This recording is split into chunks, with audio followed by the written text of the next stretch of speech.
Opening hooks. The richest woman in the city opened her eyes and found herself starving in someone else's skin. She ruled empires yesterday. Today, she can't even afford a loaf of bread. Power vanished overnight, and the queen of luxury woke up in a world of dirt. Evelyn Hart had been untouchable, the youngest self-made billionaire in the city, known for her flawless composure and cold precision. She could close a billion-dollar deal with a single nod, and every word she spoke carried weight. But that night, the night her car spun out on the highway, her empire fell silent. When she opened her eyes again, the scent of antiseptic and leather seats was gone. Damp air pressed against her skin. Her fingers touched a rough wooden floor. She sat up sharply, her heart racing. A cracked mirror leaned against the wall. The reflection staring back wasn't hers. The face was pale, dirt-streaked, fragile. The eyes, wide, brown and frightened, belonged to a stranger. Evelyn's throat tightened. She stumbled to the mirror, gripping its edges as the realization sank in. The reflection didn't move wrong. It was her now. Outside, voices shouted. A woman cursed about rent. A child cried for food. Evelyn pressed her palm to her chest. No silk, no diamond ring, no power. Just thin fabric and trembling breath. Her mind raced. Coma? Dream? Kidnapping? But the ache in her stomach, the grime under her nails, it was all too real. She stepped outside, searching for answers. Mud huts, worn faces, a distant mountain skyline. Nothing familiar. People stared at her like she was worthless. A man carrying sacks of grain brushed past and muttered, "Move it, Lena." Lena. The name hit her like a slap. They thought she was someone else.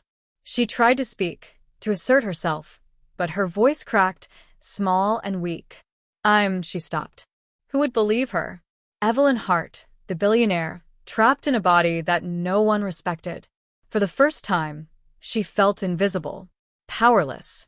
The world didn't bend anymore. It barely looked her way. She sat near a broken fence, dirt coating her hands, hunger biting deep. Memories flashed, her penthouse, her meetings, her boardroom of obedient executives. None of it mattered now. Here, survival was the only currency. As dusk fell, she stared at her reflection in a puddle, voice low but steady. If no one knows who I am, then I'll rebuild from nothing. Her jaw tightened. There was no one left to command, no wealth to wield. Just her will. The same mind that built empires would learn to survive the dirt. And for the first time in her life, Evelyn Hart felt something she'd never known before, fear wrapped in determination. This world had stripped her of everything, but she would rise again, not as the woman who owned luxury, as the woman who earned it. Opening hooks. She used to sign million-dollar deals. Now she was begging for scraps. Power was gone, but instinct remained, and Evelyn refused to be forgotten.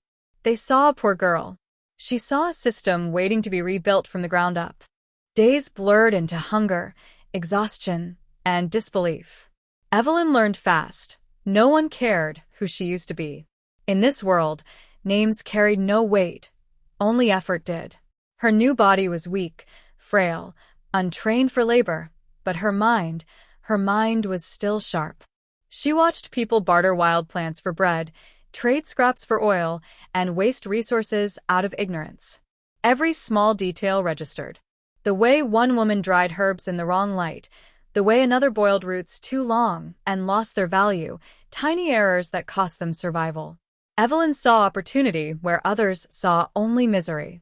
At dawn, while others complained, she walked to the forest edge.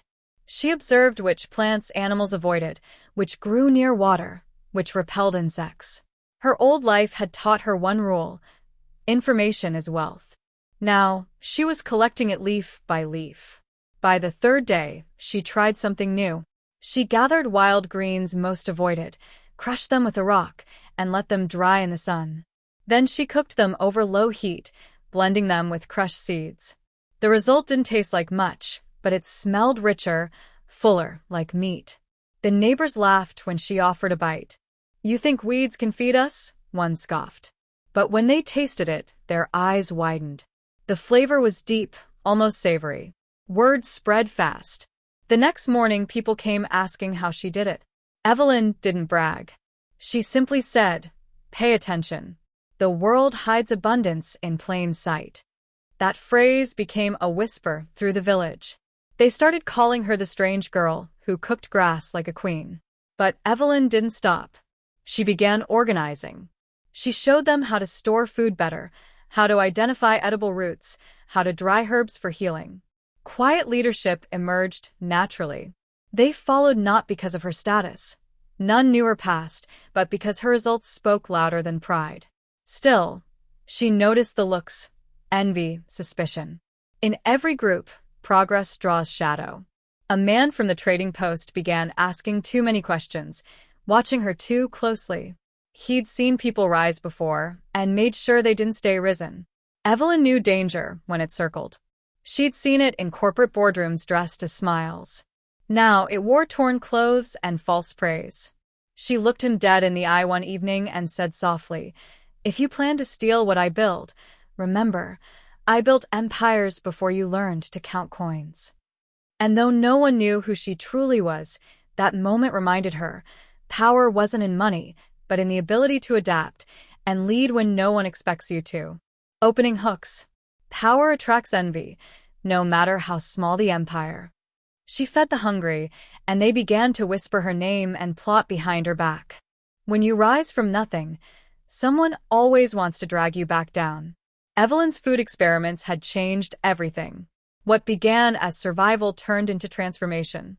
The poor now had meals that lasted longer, tasted better, and even brought traders from nearby towns curious to buy her wild recipes. She taught the villagers to gather together, to trade smart, to clean before cooking, details they'd once ignored but now saw as powerful. And slowly, her name, Lena, became respected. Not because of money, but because she made things work. Yet behind every success, jealousy sharpened its teeth. The trader who watched her, a man named Rusk, started spreading doubts. "She's not one of us," he'd say. "How can a starving girl suddenly know all this? Maybe she's stealing from someone richer." His words spread like infection. Evelyn noticed the change in how people looked at her, less trust, more fear. It was familiar. In her old world, men like Rusk wore suits and called it competition.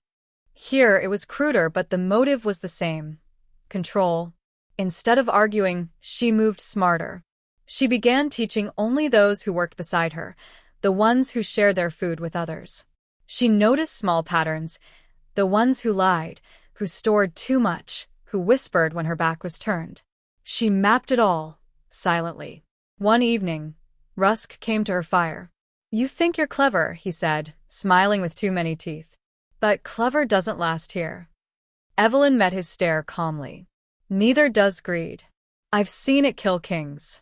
He laughed, but his eyes flickered. She had him because she wasn't scared. He was. The next day, she found her drying herbs scattered, her food stocks gone. It was meant to break her. Instead, she gathered the people and said nothing of blame.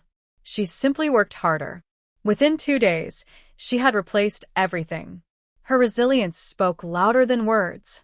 That night, the village chief came to her quietly. "You've changed this place," he said. "Even the children are eating now. But watch your back. Some men don't like being outsmarted by women." Evelyn nodded. She had no luxury, no boardroom, no guards, but she had something more dangerous. The mind of a leader who had lost everything once and learned exactly how to rebuild it. And as the stars reflected in her pot of simmering greens, she whispered to herself, "Let them plot. I've faced wolves before." Opening hooks. The more she built, the more they feared her. In every crowd that cheers you, someone waits to see you fall. Power had returned, but this time, it came with a target on her back.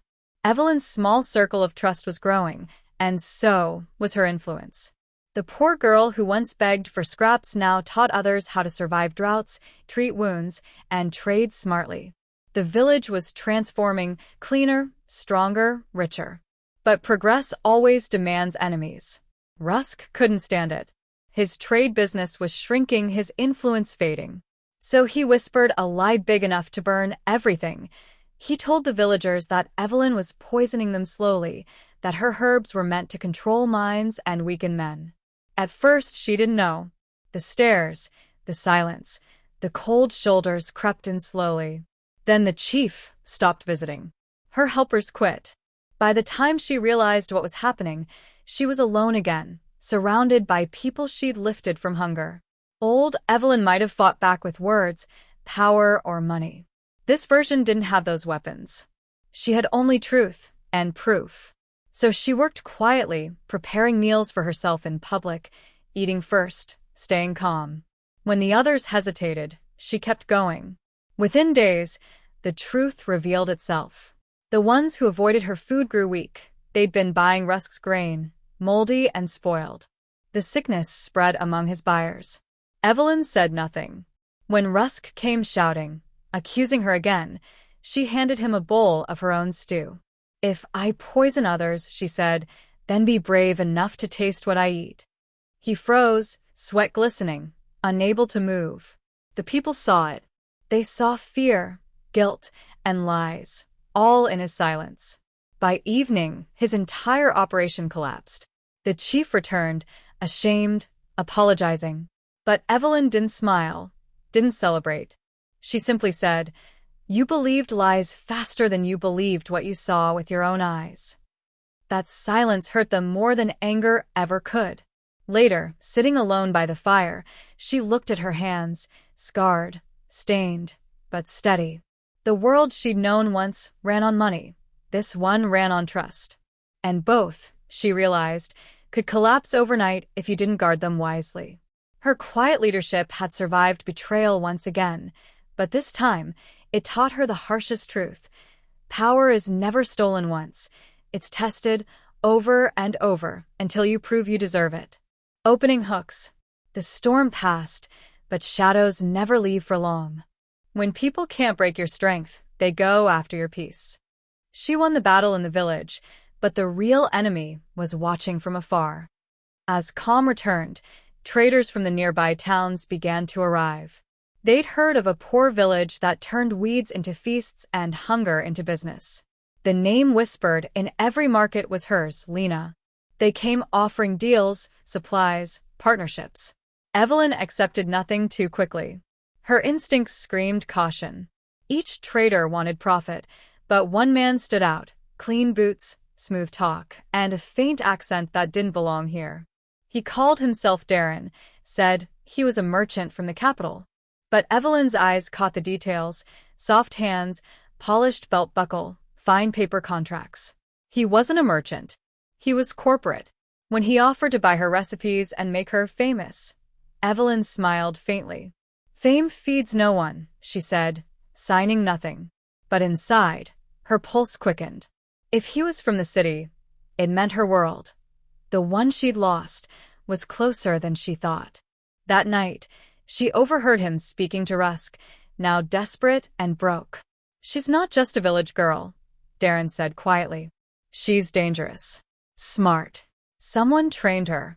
Evelyn stayed silent in the shadows, every word slicing through her calm. They didn't know who she was yet, but they were close. Darren's tone wasn't admiration. It was evaluation, the same tone corporate men used before a hostile takeover.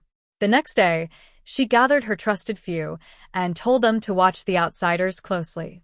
"Some people don't steal food," she said. "They steal futures." As deals were discussed and contracts exchanged, Evelyn set a quiet trap. She added small, deliberate errors in the written recipes she gave to Darren, changes only she could correct. When his company tried to replicate her formula later, they'd fail. That evening, Darren's charm slipped. He pushed too hard, asked too much. "Where did you learn all this, Lena?" "No poor girl just knows supply chains and preservation methods." Her gaze didn't waver. "From hunger," she said coldly. "It's the best teacher." He left the next morning, his smile gone. But Evelyn knew that look. It wasn't over. Someone from the city had noticed her existence, and soon, her two worlds would collide. As she watched the sunrise, She whispered to herself, "If the powerful are coming, they'd better remember. I used to be one of them." The empire she lost was coming for her, and this time, she wasn't the same woman they buried. They thought they were hunting a poor girl. They didn't know she built the game. You can take a queen's crown, but not her mind. Weeks later, a black car rolled into the village. Too clean, too quiet for the dirt roads. The driver asked for Lena. Evelyn felt her pulse tighten before the name even left his lips. A familiar logo gleamed on the car door, Hart Industries. Her company. She followed him to the city, without a word. Every turn of the wheel brought back memories she'd buried. The office skyline, the glass towers, the smell of luxury that used to mean power. When she stepped out, guards stared in disbelief. The poor girl in rags walked into the building she once owned. Inside, a board meeting was underway. Darren stood near the head seat, smirking. "She's the one I told you about," he said. "Claims she can revolutionize the food market." Evelyn's eyes scanned the table. Her executives, older now, colder, but still ruled by greed. They didn't recognize her face, but her voice silenced them instantly. "You've been feeding on decay," she said, placing a jar of her wild plant mixture on the table, "and calling it growth." The CEO at the head frowned. "Who are you to lecture us?" She smiled faintly. "I'm Evelyn Hart." The room froze. Every whisper, every movement stopped. Some laughed nervously, thinking it a trick. But she pulled a small golden chip from her pocket, a biometric key only the true owner could possess. The screens on the walls flickered. Her ID flashed, Evelyn Hart, founder. Darren's color drained. The men who once betrayed her looked away. "I built this empire," she said calmly. "And I learned more about power when I had none. The board is dissolved effective immediately." Security didn't move. They waited for her nod. For the first time, the authority in her voice felt earned, not inherited. In the weeks that followed, Evelyn turned Hart Industries into a bridge between worlds, training poor communities, hiring those once invisible, turning wild plants into profitable, sustainable food lines. When the press called her rebirth a miracle, she only said one thing: "I didn't rise again. I remembered who I was." And when she returned to the village months later, the people didn't see a billionaire. They saw one of their own, strong, quiet, and unshakable. The woman who once woke up in dirt had taught an entire world that true power doesn't come from money. It comes from losing everything and still choosing to rise.